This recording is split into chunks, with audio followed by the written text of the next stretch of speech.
இந்த ஒரு சவுண்டுக்கு நமக்கு வந்து 3 டிஃப்ரெண்ட் ஸ்பெல்லிங்ஸ் இருக்கு. சி, கே அண்ட் சிகே சேர்ந்த மாரி. ஒரு வேர்டோட எண்டிங்கில நமக்கு சவுண்ட் வந்ததுன்னா, அந்த கே யூஸ் பண்ணுவோம். இல்லன்னா சிகே யூஸ் பண்ண போறோம். ஸோ, இப்ப அந்த ஸ்பெல்லிங்கில நம்ம கே யூஸ் பண்ணணுமா? சிகே யூஸ் பண்ணணுமான்றது குழந்தைங்களுக்கு எப்படி சொல்லிக் குடுக்கலாம்?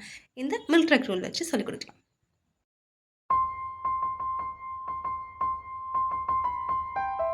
இப்ப இந்த மில்க் ட்ரக் ரூல்னா என்னன்னா, ஒரு கான்சனன்ட்க்கு அப்புறமா நம்மளுக்கு சவுண்ட் வரும்போதெல்லாம் நம்ம அந்த இடத்துல கே யூஸ் பண்ண போறோம். அதே மாரி ஒரு வொவல் டீம்க்கு அப்புறமா நம்மளுக்கு சவுண்ட் வந்ததுனாலும், அங்க நம்ம கே தான் யூஸ் பண்ண போறோம். ஒரு ஷார்ட் வொவலுக்கு அப்புறமா நம்மளுக்கு சவுண்ட் வந்ததுன்னா, நம்ம அந்த இடத்துல சிகே யூஸ் பண்ண போறோம். ஸோ, அதனால தான் இந்த மில்க் ட்ரக். ஸோ, இந்த மில்க் ட்ரக் இந்த வேர்ட்லயே பார்த்தீங்கன்னா, எல்ன்றது ஒரு கான்சனன்ட். ஸோ, அந்த கான்சனன்ட்க்கு அப்புறமா நம்மளுக்கு சவுண்ட் வரும்போது நம்ம கே யூஸ் பண்றோம். அண்ட் ட்ரக்ல ஒரு ஷார்ட் வொவல் யூக்கு அப்புறமா நம்மளுக்கு சவுண்ட் வரும்போது நம்ம சிகே யூஸ் பண்ண போறோம்.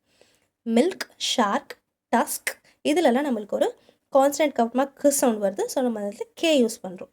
அதே மாதிரி புக்கில் வந்து டபுள் ஓன்றது ஒரு வவல் டீம். ஸோ, இதுக்கப்புறமா சவுண்ட் வரும்போது நம்ம கே யூஸ் பண்ணுறோம். இதே ட்ரக், சாக், பிரிக், கிளாக் இந்த வேர்ட்ஸ்லலாம் நம்மளுக்கு ஒரு ஷார்ட் வவல் யூக்கு அப்புறமா ஓக்கு அப்புறமா ஐக்கு அப்புறமா ஓ. ஸோ, இந்த இதெல்லாம் நம்மளுக்கு ஒரு ஷார்ட் வவல் சவுண்ட்ஸில் வருது. இதுக்கப்புறமா வர சவுண்டுக்கு நம்ம சிகே யூஸ் பண்ண போகிறோம்.